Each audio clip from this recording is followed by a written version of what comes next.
로마서 1장을 보겠습니다.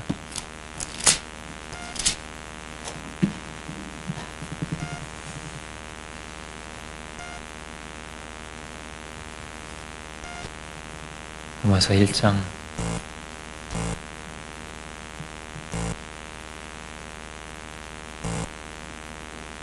22절부터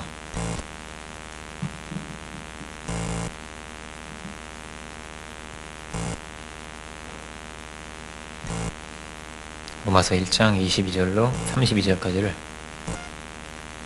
자신 줄로 알고 제가 봉독하겠습니다. 스스로 죄에 따라 구준하게 되어 썩어지지 아니하는 하나님의 영광을 썩어질 사람과 금수와 버러지 형상의 우상으로 바꾸느니라. 그러므로 하나님께서 저희를 마음의 정욕대로 더러움에 내어버려 두사 저희 몸을 서로 욕되게 하셨으니 이는 저희가 하나님의 진리를 거짓 것으로 바꾸어 피조물을 조물주보다 더 경배하고 섬김이라. 주는 곧 영원히 찬송할 이시로다. 아멘. 이를 인하여 하나님께서 저희를 부끄러운 욕심에 내어버려 두셨으니 곧 저희 여인들도 순리대로 쓸 것을 받고 영리로 쓰며 이와 같이 남자들도 순리대로 여인 쓰기를 버리고 서로 향하여 음욕이 부리듯 하며 남자가 남자로 더불어 부끄러운 일을 행하여 저희의 그릇 때문에 상당한 보응을 그 자신에 받았느니라. 또한 저희가 마음에 하나님들끼를 싫어하며 하나님께서 저희를 그 상실한 마음대로 내어버려 두사 합당치 못한 일을 하게 하셨으니 곧 모든 불의, 추악, 탐욕, 악의가 가득한 자요, 시기, 살인, 분쟁, 사기, 악도에 가득한 자요, 수근수근하는 자요, 비방하는 자요, 하나님을 미워하시는 자요, 능욕하는 자요, 교만한 자요, 자랑하는 자요, 악을 도모하는 자요, 부모를 거역하는 자요, 우매한 자요, 배약한 자요, 무정한 자요, 무자비한 자라. 저희가 이 같은 일을 행하는 자는 사형에 해당하다고 하나님이 정하심을 알고도 자기들만 행할 뿐 아니라 또한 그 일을 행하는 자를 옳다 하느니라. 아멘. 말씀의 제목은 마음의 하나님들을 싫어하며 이런 제목입니다. 로마서는 로마를 향해서 쓰는 편지죠. 로마는 그 시대의 최고의 문명, 최고의 학문과 철학과 수학, 정치, 문화, 인간의 문명이 아주 정점에 다다른 곳이 로마였습니다. 최고의 지식과 지혜가 다 모여있는 곳이죠.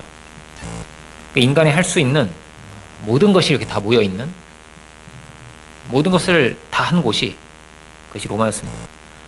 모든 길은 다 로마로 통하는 거죠. 역사와 세계의 중심이 로마였습니다.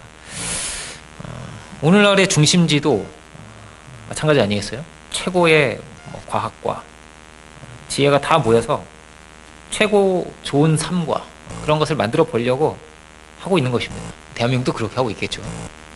일본도 그렇게 하고 있겠죠. 그렇게 최고의 도시, 최고의 세계를 만들려고 하는 것입니다.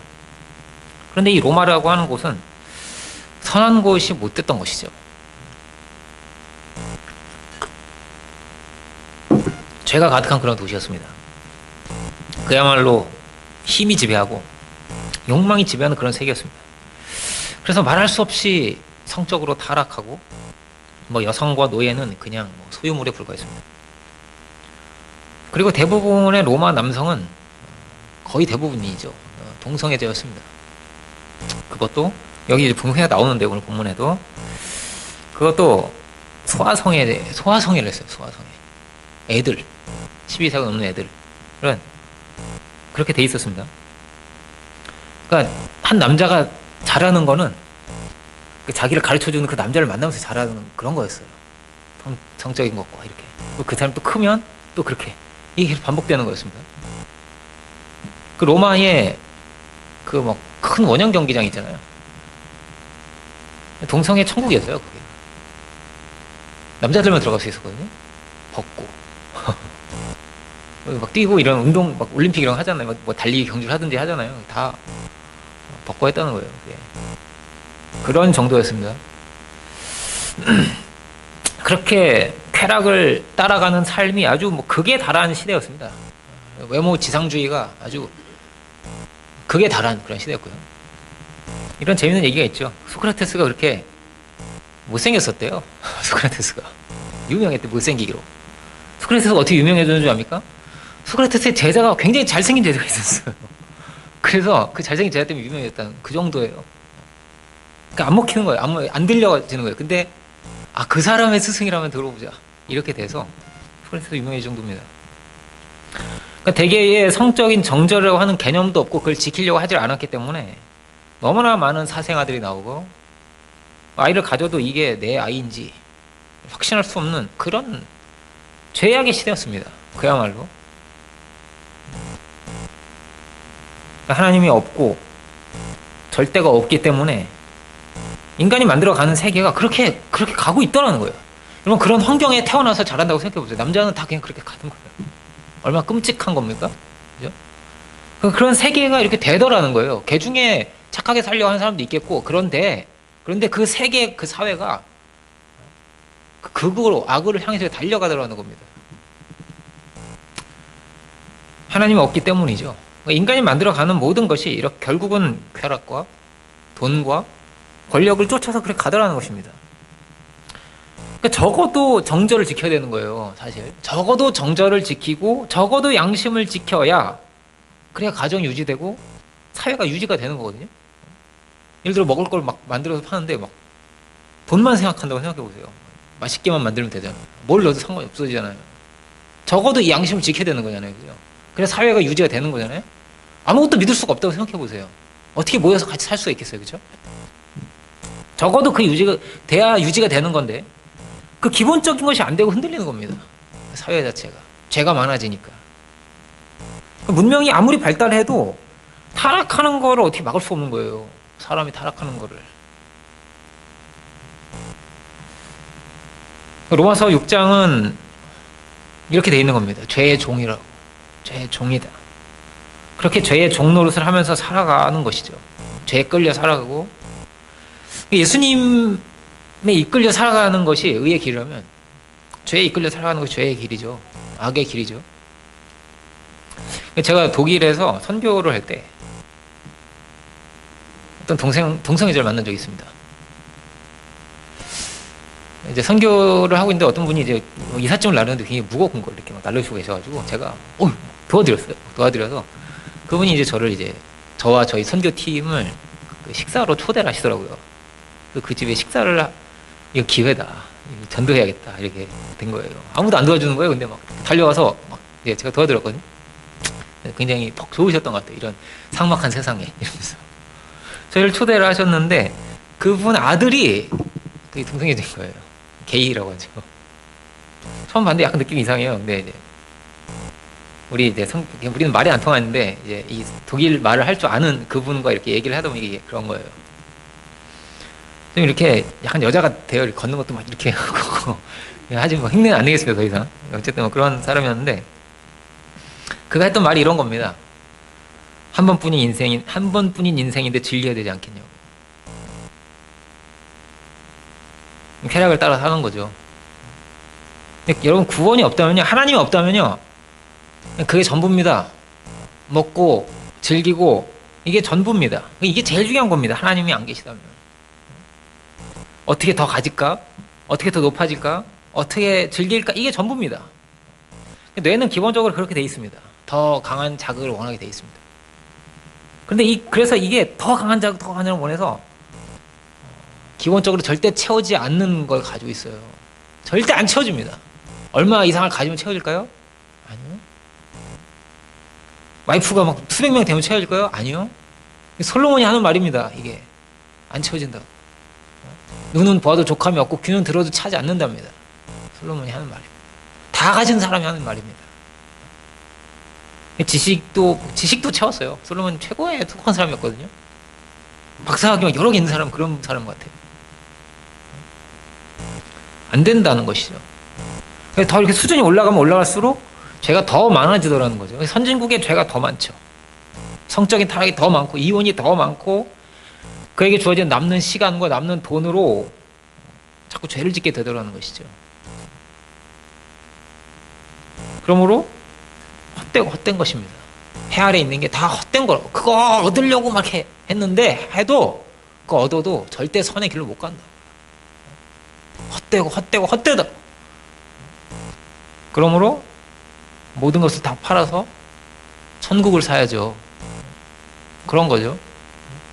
로마서 왜 중요합니까? 어디에 구원이 있고 어디에 길이 있냐를 로마서가 분명히 보여주기 때문이죠. 6절을 잠깐 보면 이렇게 되어 있습니다. 1장 6절을 한번 보면요. 너희도 그들 중에 있어 예수 그리스도의 것으로 부르심을 입은 자니라 이렇게 되어 있습니다. 너도 예수님 거야 이렇게 말합니다. 예수님 거래요. 이건 소유권을 의미하는 겁니다. 사도 바울 자신이 뭐냐면 이렇게 말을 하고 난 예수님 거야 이렇게 소개를 하고 1절에서 이렇게 시작부터 이렇게 돼 있거든요. 그렇게 소유될 정도로 너희가 주님의 것임을 알아야 돼 이렇게 말을 하고 있는 겁니다. 어떻게 소유가 되죠? 당신은 내 거야 이렇게 말할 수가 있죠. 어떻게? 사랑이라고밖에, 그죠? 사랑이라고밖에 설명할 수가 없어요. 그런 정도의 관계인 거죠. 그리고 그런 정도의 세계로 너희가 와야 된다는 말이에요. 지금 로마서 이 서두가 그렇게 돼 있는 거죠. 어떻게 죄의 종에서 의의 종이 되는 것입니까? 그러니까 사도 바울은 자기의 삶의 이야기에 있는 거거든요. 분명한 해석이 있는 거예요. 사도 바울은 이전에 자기가 있어요. 사울의 삶이 있는 거죠. 그리고 그 이후에 바울의 삶이 있는 겁니다. 어떻게 이 자리에서 이 자리로 온 거죠?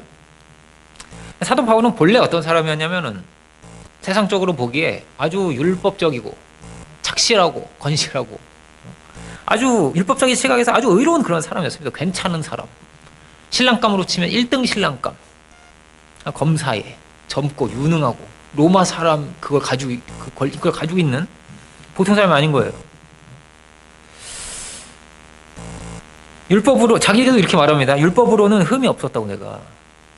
여기에 그런 사람이 있어요? 율법으로 흠이 저도 율법으로 흠이 없습니다. 이렇게 아무도 없는데 여기 그런 사람 아무도 없는데 이 사람 그 정도의 의로운 사람이었단 말이에요. 이 사도 바울은. 그런데 그 결과가 무엇이었습니까? 하나님의 뜻을 막는 거였죠. 살인이었죠. 그 인간의 의라고 하는 것이 그런 것이었습니다. 다 한 가지로 치우쳐서 무익하게 되죠. 그러니까 자기도 그렇게 열심히 막 이렇게 의롭게 살려고 했던 자기도 결국에는 열심히 하는데 그게 죄를 향해 달려가고 있더라는 거죠. 그게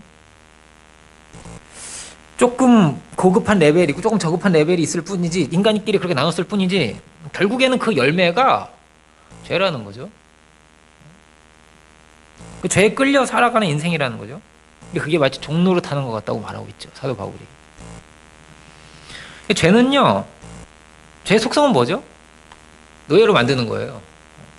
그래서 결국은 그 죄에 구속되고 속박되고 다시 죄를 짓게 그 죄에 사로잡혀서 계속 죄 짓게 하는 거예요. 그냥 그렇게 자기 인생을 낭비하고 탕진하게 만드는 거죠. 죄가. 그러니까 죄가 위로를 주거나 평안을 주질 못합니다. 결코. 잠깐 좋을 것 같아요. 돈을 잡으면 쾌락을 잡으면 뭘 하면 그럴 것 같은데 절대 그게 안 되죠. 플로의 어떤 교수님이 그런 책을 썼어요. 중독과 관련돼서. 죄는 되게 중독적인 특성을 가지고 있거든요. 노예가 되게 합니다. 뭐 이런 것도 중독이에요. 일 중독. 이런 중독이에요. 일 중독. 생각 중독 이런 거 들어봤어요. 생각 중독. 생각에 이렇게 행동은 안 하고 생각 속에서 이렇게 공상 속에서 하는 거예요. 생각 중독. 뭐 스마트폰 중독, 쇼핑 중독 이런 것도 다. 중독이라고 못 느끼지만 이렇게 어느새 가보면 이렇게 사로잡혀 있어요. 거기에. 사회도 그렇게 돼가고요. 자꾸 우리가 허영과 탐욕을 부추기죠.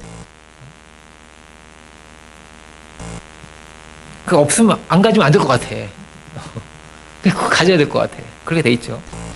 조용히 산책을 하면서 자기 자신의 내면을 깊이 돌아보고 뭐 시를 짓고 이런 분위기가 아니죠. 뭔가에 계속 자신을 이렇게 빼앗기게 돼 있는 거죠. 제일 강한 건 도박이래요. 여러분 도박 절대 하면 안 되겠습니다. 그죠? 제일 강한 도박이에요. 도박에 빠진 사람은 모든 것을 도박에 다 탕진합니다. 가족은 안중에도 없어요. 모든 걸 다 팔아요. 가지고 있는 모든 걸 다 팔아서 조금이라도 더 그 도박을 하려고 하는 거기에 집중이 되어 있습니다. 거짓말을 해서든 부모에게 거짓말을 하고 이래 내가 무슨 빚을 갚아야 된다고 거짓말하고 또 하고 또 계속 이렇게 하는 거예요. 탕자가 모든 걸 탕진하잖아요. 모든 걸 다 탕진하고 돼지를 치게 되는 것처럼 계속 그렇게 죄를 짓게 되는 겁니다. 죄는. 그러니까 죄가 주인이 되면 사람이 좀 이상해지죠. 양심이 마비되고 죄를 어떻게든 죄라고 시인을 안 하려고 하게 돼요. 제가 죄인입니다를 안 하게 돼요. 자꾸 자기를 정당화하고 죄를 정당화하게 돼요. 그러니까 어떻게든 될 수 있으면 죄를 버려야 되는 거잖아요. 어떻게든 죄를 이렇게 버리고 이걸 죽여야만 내가 살 수 있는데 이걸 못 죽여요. 얘한테 사로잡혀 있어서. 자꾸 죄를 정당화하려고 하게 됩니다. 죄를 시인하지 않게 됩니다. 교만을 시인하지 않고 욕심을 시인하지 않고 그렇게 됩니다. 죽어야 다시 사는데 그거를 못합니다. 나중에 자기가 의롭다고 하죠. 예수님과 십자가를 붙들어야 되는 거거든요. 그걸 못합니다. 근데 신앙을 해도 그럴 수도 있어요. 늘 똑같은 열매를 맺게 되거든요. 그렇게 되면. 구원의 원리는 알아요, 내가. 원리는. 나는 죄인이고 예수님은 의인이신데 내 죄를 이렇게 해가지고 이렇게 죽으셨다. 원리는 알아요. 원리는 아는데 구원받은 자로 못 사는 사람이 많단 말이에요. 이 하나님과 나의 관계거든요. 올바른 관계예요, 구원은. 근데 이 관계에 문제가 있어서 그렇죠. 여기에 문제가 돼서 그렇죠. 그러니까 늘 하나님의 의가 와야 사는 거예요. 공급받아 사는 거예요. 하나님의 의가 공급받아서 내가 의인으로 살 수도 있는 거예요. 내 의가 아니거든요. 우리가 살다가 또 실수도 할 수 있어요. 이거 연약하니까. 그럼 또 하나님께 나아가서 죄를 자복하고 죄를 버리고 십자가 못 받고 다시 그 은혜와 긍휼을 의지해서 또 살아가. 이게 계속 이렇게 살아가야 되잖아요. 은혜만을 의지해서. 근데 이럴 수도 있어요. 죄송해서 못 가. 전 죽어야 됩니다. 못 가. 이러고 못 가는 사람도 있고. 자기 의에 갇혀서. 내가 이렇게 저 사람 정죄하는 건 저 사람 정죄받게 마땅하기 때문에 내가 정죄하는 거면 내 의의가 있는 거잖아요. 그럼 못 가. 이걸 해결 안 해요. 왜냐면 저 사람 잘못했잖아요. 주님 이렇게 되니까 해결 안 하게 된단 말이에요. 쉽게 보면 이런 겁니다. 결과를 보면 정확하게 나오지. 이게 결과들이거든요. 이거 1장이 뒤에 쭉 나오는 게. 결과를 보면 정확해져요. 성경에 하라와 하지 말라가 있거든요. 근데 하라는 걸 안 하게 돼요. 제가 이렇게 들어오면 들어올수록 하라는 걸 안 하게 돼요. 사랑해라, 용서해라, 겸손해라, 기도해라, 항상 범사에 감사해라. 이걸 못 하게 돼요. 이걸 못 하게 되고요. 하지 말라가 자꾸 생겨요, 삶에. 이것만 계속 자꾸 만들게 된단 말이에요. 자꾸 우상 만들고, 자꾸 미워하고, 자꾸 마음 뺏기고, 음행하고, 정죄하고, 욕심에 이끌려서 그렇게 가게 돼요. 구원받기 전하고 차이가 없어져요. 그렇게 되면. 그죠? 이렇게 죽음의 길로 가는 겁니다. 죽음의 길로 가면서 기쁠 수가 없겠죠. 계속 양심에 걸리겠죠. 그러니까 기쁘고 좋으려면요, 나를 내려놔야 돼요. 그리고 예수님을 따라가야 됩니다. 그 방법과 그 길 밖에는 다른 길이 없어요. 없는 겁니다. 구원은 죄로부터의 구원입니다. 죄로부터의 구원입니다. 그러니까 복음서에 그 병자들 많이 나오죠.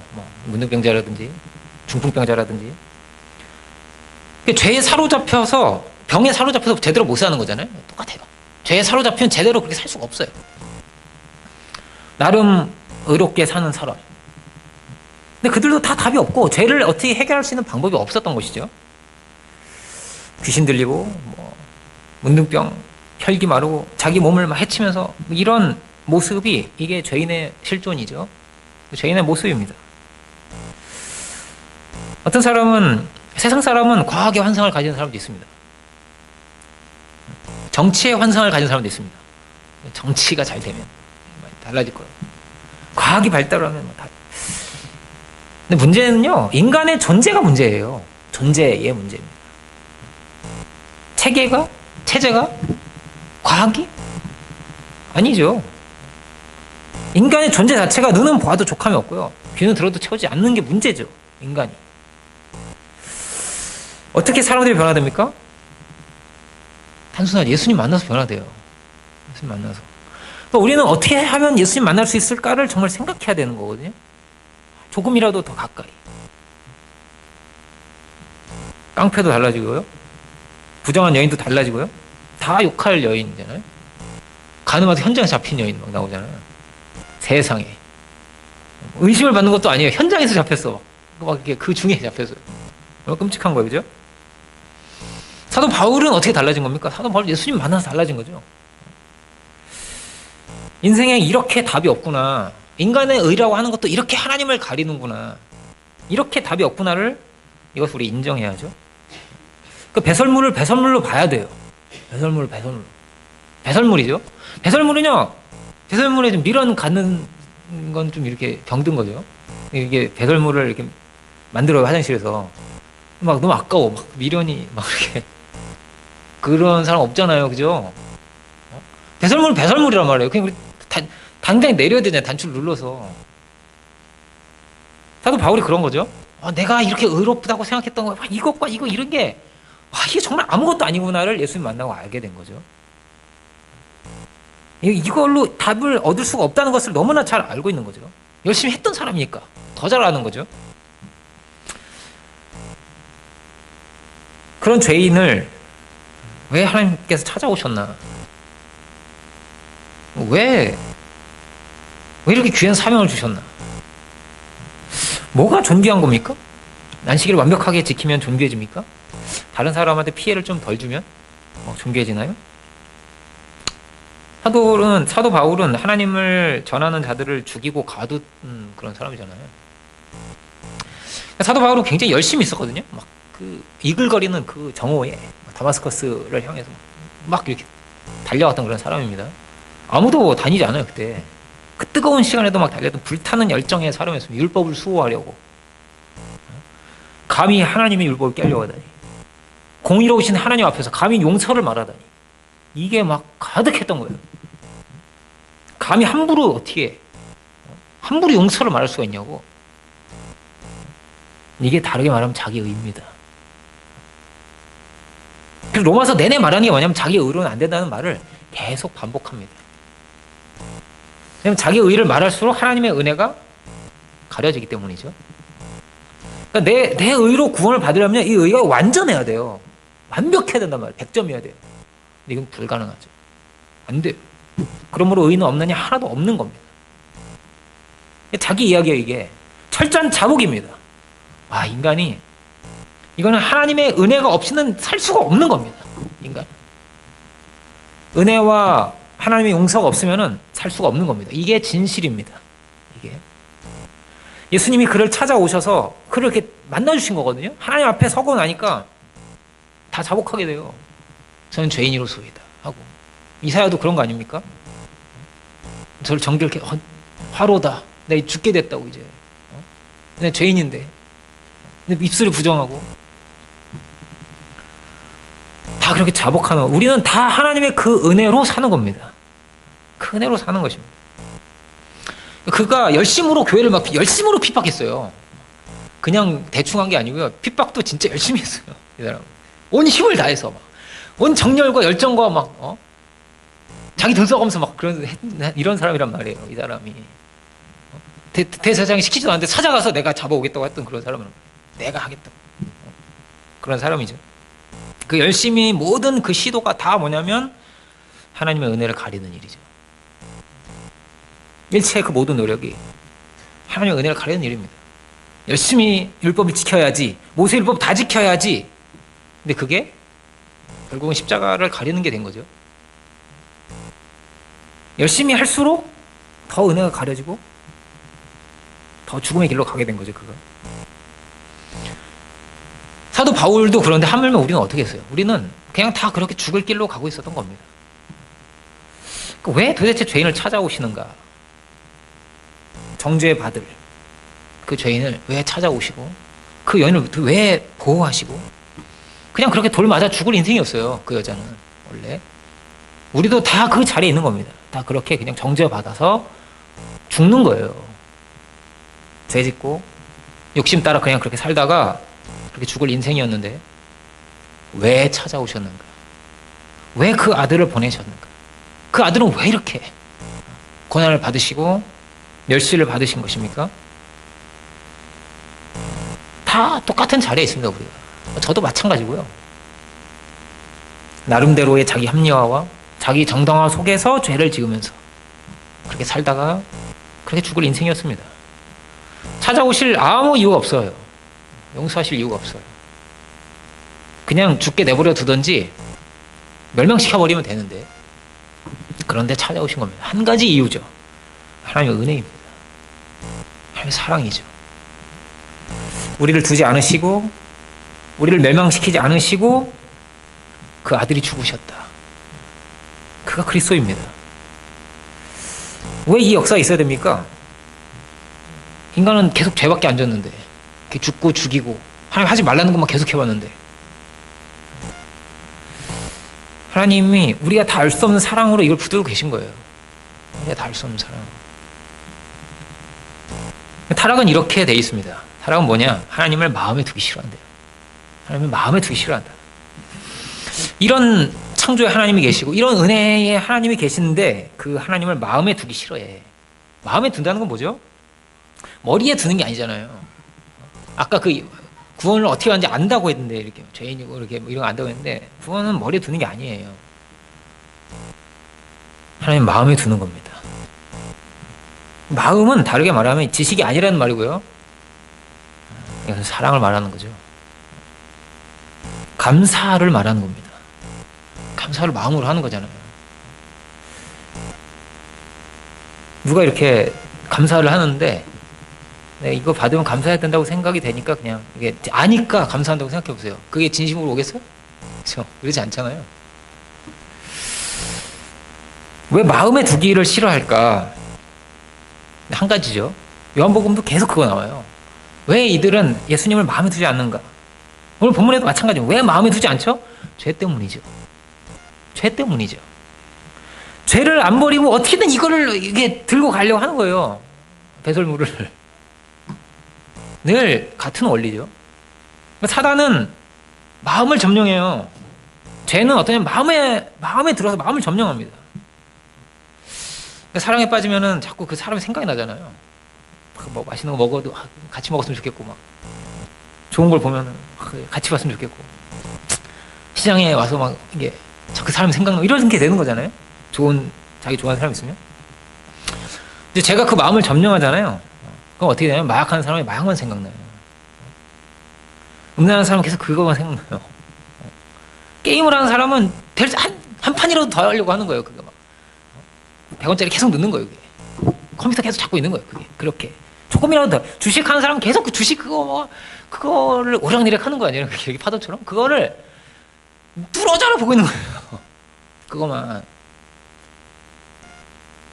예수님이 마음에 들어갈 자리가 없어요. 예수님 오셨을 때 그 수많은 유대인들이 마음이 다 다른 데가 있어요. 하나님이 아니고 정의가 아니고 정확해요. 마음에 두기 싫어요. 하나님을. 마음에. 그래서 버려두셨다고 해요. 어쩔 수가 없어요. 마음이 다른 데 가 있으니까. 버려두셨다가 두 번 나오죠. 24절, 28절 이렇게 두 번 나오면 버려두사 이렇게 두 번 나옵니다.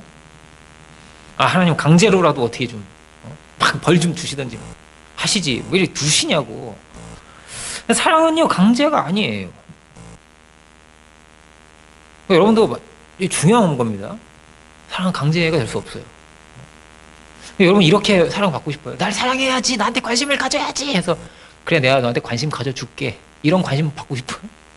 이런 거는 사랑이라고 할 수 없잖아요. 그런 관심. 예를 들어 막 사귀어주세요. 막 누가 그런 얘기를 하더라고요. 제가 오래전에 20대 초반에 어떤 분이 자기 이제 연애담을 얘기를 해주는데 저한테 자기가 몇 년 동안 좋아했던 여자였대요. 너무너무 좋아해가지고 하다가 고백을 하고 막 이랬는데 안 받아주는 거죠. 그래서 어느 날 이제 받아줬대요. 근데 그날 헤어졌다고 그렇게 그 마음을 딱 접었다고. 근데 이렇게 말을 했대요. 그래 내가 너랑 사귀어줄게. 이렇게 팍 이렇게. 사랑일 수가 없잖아요. 그렇게 될 때. 자유라는 거죠. 자유. 그의 스스로의 자유를 가지고. 그러니까 강제였으면 예수님 십자가에 달리실 이유가 없는 거잖아요. 하늘에서 예수님이 간단해요. 그냥 천군천사 데리고 내려오셔가지고 칼 들고 쫙 내려오요. 한 천만 명 이렇게 칼 딱 들고 내려와가지고 목에 딱 칼 대고 믿을래 말래. 다 믿죠. 그러면 다 믿죠. 예수님 죽으실 이유가 없는 거예요. 그러면 강제로 하려고 했으면은 단숨에 다 되죠. 세계가 다 끝나버리죠. 그냥 세계 정복이 되든지. 다 끝나면 예수님 바로 세계 왕 되죠. 누구도 어떻게 터치할 수 없는 권력과 힘을 가진 분이 되는 건데. 근데 예수는 그렇게 안 하죠.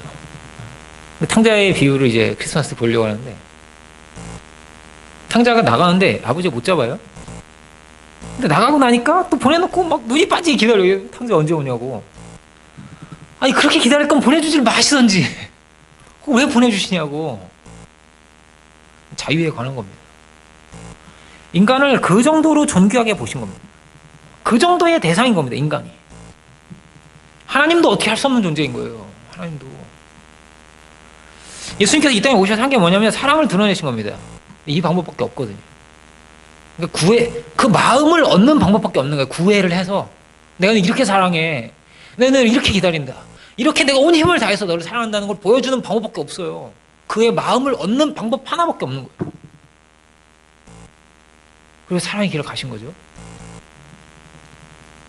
도대체 왜 그러셔야 됩니까? 하나님은 사랑의 하나님이시기 때문이에요. 여기에 인간의 엄청난 가치와 존엄성이 있는 거예요.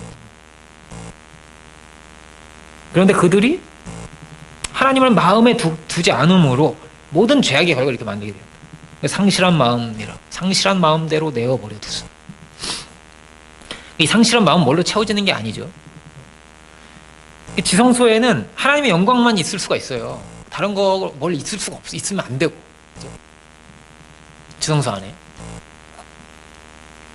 하나님만 계신 자리죠. 거기 컴퓨터가 있으면 안 되겠죠. 거기 TV가 있으면 안 되겠죠. 거기 스타가 있으면 안 되겠죠. 거기 자식도 있으면 안 돼요. 거기는 하나님만 계실 수 있는 곳이고요. 하나님이 안 계시면 당장의 문제가 돼요. 모든 인간은 그 상실한 마음이 생겨서 텅 비어서 공허해지고 반드시 문제가 생기죠. 이 지성소가 없으면 이 성전이 아니거든요. 그러니까 인간이 되려면은 하나님을 모셔야 됩니다. 사람이 떡으로 사는 게 아니거든요. 하나님 말씀으로 살게 돼 있거든요. 그러니까 인간이 절대로 스스로 존재할 수가 없듯이 하나님을 놓치면은 이 결과를 만들 수밖에 없게 됩니다. 28절부터 한번 쭉 읽어볼까요? 또한 저희가 마음에 하나님 두기를 싫어하며 하나님께서 저희를 그 상실한 마음대로 내어버려 두사 합당치 못한 일을 하게 하셨으니 모든 불의, 추악, 탐욕, 악의가 가득한 자요, 시기, 살인, 분쟁, 사기, 악도에 가득한 자요, 수근수근하는 자요, 비방하는 자요, 하나님 미워하시는 자요, 능욕하는 자요, 교만하는 자요, 자랑하는 자요, 악을 도모하는 자요, 부모를 거역하는 자요, 우매한 자요, 배약하는 자요, 무정한 자요, 무자비한 자요. 저와 이 같은 일을 행하는 자는 사형에 해당하다고 하나님이 정하시면 알고도 자기들만 행할 뿐 아니라 또한 그 일을 행하는 자를 옳다고 한다.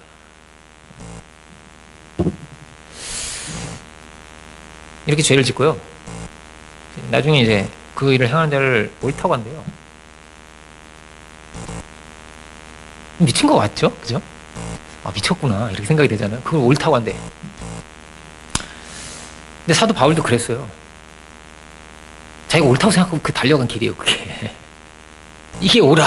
이렇게 달려가서 죽이고 가두고 이렇게 한 거거든요. 그게 그렇게 은혜를 가리고 십자가를 가린 건데, 그걸 하나님의 뜻이라고 생각하고 그렇게 핍박을 한 거예요. 얼마나 많은 사람이 이렇게 살고 있을까? 어떤 분이 이렇게 죄에 빠졌어요. 죄에 빠져가지고 그 아내가, 집안이 다 목회자 집안이에요. 아내가 막 친지들하고 이제 다 데려와가지고 남편을 회유해 보려고 남편이 막 맨날 막 그 중독에 빠져 있으니까. 그러니까 남편이 이렇게 말합니다. 당신들이 내 상처로 뭘 아냐?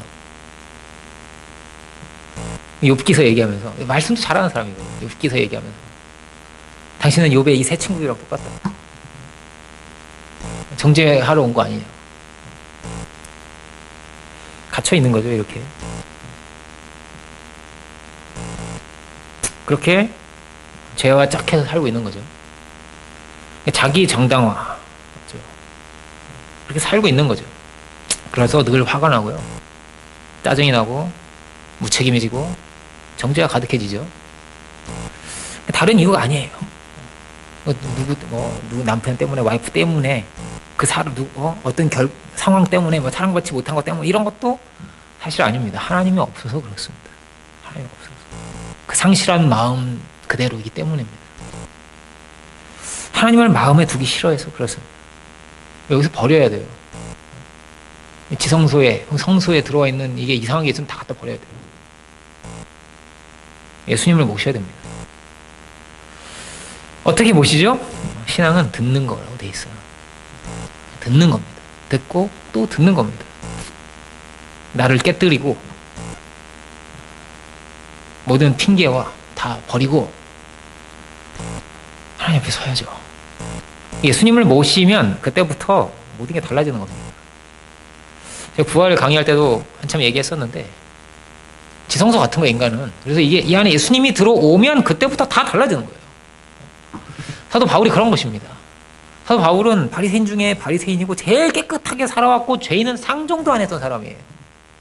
근데 그가 자기 아들로 둔 사람이 감옥에서 죄인인 오네시모를 자기 아들로 둡니다. 있을 수 없는 일이에요. 있을 수 없는 일입니다. 한 가지 이유입니다. 뭐냐면 하나님이 그 오네시모를 엄청 사랑하거든요. 하나님이 그 오네시모를 용서하시기 원하시거든요. 하나님이 그 오네시모를 자녀 삼으시길 간절히 원하시고 너무너무 사랑하시거든요. 그 하나님 마음이 들어와 있어서 그런 거 그거밖에 없어요. 하나님 마음 합해져 있어서 그 마음이 오니까. 빌레몬서를 보면은 사도 바울이 완전히 사랑에 빠져 있구나를 알게 돼요. 너무나 예쁜 거야. 이 빌레몬이 예뻐 죽겠는 거예요.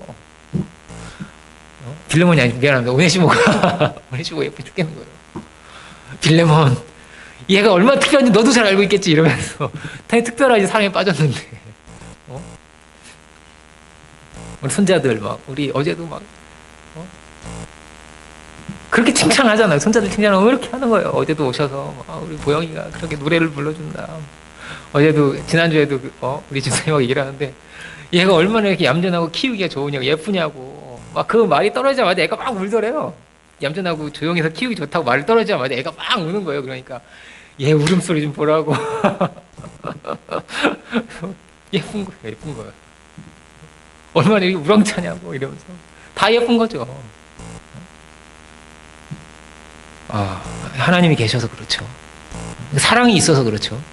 하나님의 마음이 오면 다 달라지죠. 다 달라지죠. 사도 바울이 왜 쓰레기라고 합니까? 왜 배설물이라고 합니까? 너무나 잘 알죠. 자기가 아는 거예요. 이런 결과를 이런 열매를 못 만들었던 삶이거든요. 자기 열심히 했는데 못 만들었거든요. 근데 그냥 예수님을 받아들였을 뿐인데 모든 게 다 달라졌거든요. 모든 게. 우리가 예수님을 그렇게 마음에 두고 살아야겠습니다. 그 사랑을, 그 음성을 듣고 우리가 그렇게 살아야겠습니다. 그렇게 예수님의 마음으로 우리가 살아가고 그렇게 사랑의 열매를 맺을 수 있는 우리들이 다 되어야겠습니다. 기도하겠습니다. 오늘 오신 주님, 오늘 로마서 1장을 보면서 참으로 인간의 그 극에 달한 타락의 모습을 우리가 보면서 이것이 상실한 마음에 하나님을 잃어버린 자의 모든 결과임을 이 시간 우리가 함께 봅니다. 주님, 우리가 바울이 되듯이 모든 변화와 그 능력이, 해답이, 그 사랑의, 그 부활의 능력 예수님께 있음을 우리가 기억하게 하여 주시고 일체의 모든 것을 참으로 다 내어버리며 참으로 예수님을 우리 마음 가운데 깊이 모시고 섬기고 살아갈 수 있는 저희들이 주가 다 되게 하여 주옵소서.